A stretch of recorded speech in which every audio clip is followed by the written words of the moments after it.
Developed by Rocksteady Studios and released by Warner Bros. Interactive Entertainment in late 2011 on PlayStation 3, the Xbox 360 and PC, Batman Arkham City is a sequel to the award-winning Batman Arkham Asylum. The game sees the Dark Knight trade the claustrophobic corridors of the asylum for the wide-open streets of the purpose-built prison community of Arkham City.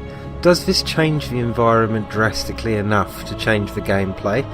And can it live up to what many consider to be the best superhero game of all time? Well, let's find out.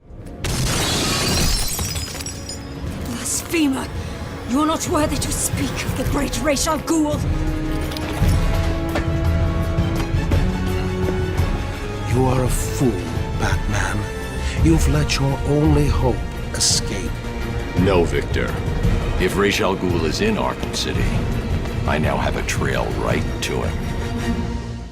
The story finds Bruce Wayne at the mercy of the one villain who knows his secret identity, Dr. Hugo Strange. Bruce is quickly able to break free of his captors, and he seeks to find out what Strange is up to in creating Arkham City in the first place.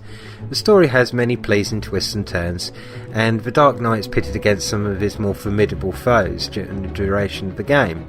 These include the Joker, Mr. Freeze, the Penguin, Riddler, Two-Face, to name but a few. Unlike the Batman films, where having more than one villain proved to be quite to its own detriment, the larger world actually does service this enough so that it never seems overwhelming and the storyline never feels rushed. For the most part, Arkham City doesn't stray too far away from what made the previous game such a hit. Batman has a variety of gadgets at his disposal in order to complete his objectives, and the well-crafted stealth mechanic returns, allowing the Dark Knight to complete various tasks without even being seen.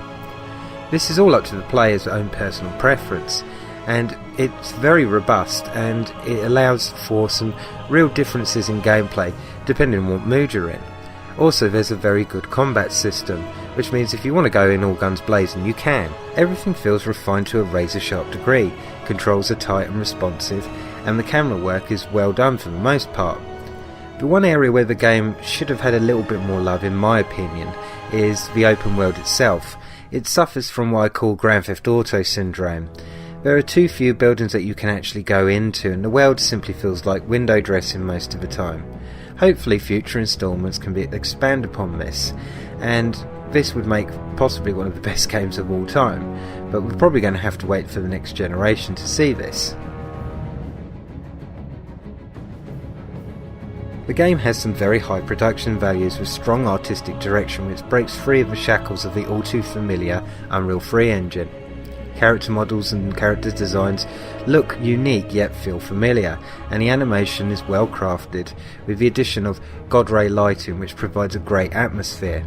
The PC has a number of extras such as DirectX 11 support and improved hardware physics options. The music for the game, composed by Ron Fish and Nick Arundel, sounds far better in my opinion than the one that Hans Zimmer did for the actual Christopher Nolan movies, and the voice acting is a comic reader's seventh heaven. Of course, the main draw in this area are the performances of both Kevin Conroy as Batman and Mark Hamill as the Joker, who seem to be giving the script as much love and attention as they would have done in an episode of the former animated series. What? You lied to me. I needed a sample of your father's blood. This was the only way. Allow me to help you. Supporting actors are equally strong, although I'm not too sure about the Cockney rebel Penguin.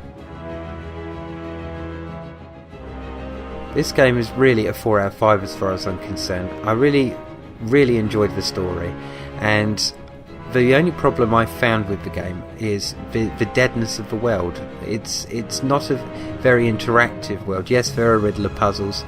Yes, there are places in which you can go. But it does feel a little bit half-baked outside of the core game. The core game, the way I see it, is pretty much like Arkham Asylum was. It really does have that claustrophobic feel when you're indoors, but when you're outside it just feels like window dressing, something to do from one area of the story to another, and it does feel a bit padded in places. I'm surprised more reviews haven't brought this up. It could be just because the combat is so much fun to do, and sweeping off of buildings as Batman is pretty awesome, I must admit.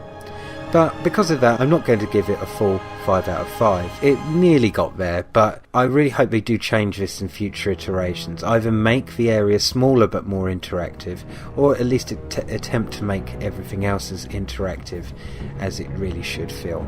Anyway, I'm SirD, and take care of yourselves. Only one man has passed this ordeal. Are you trying to talk me out of this? Of course not. I just want you to be certain. When the blood of the demon takes hold, you will be on your own. Like always.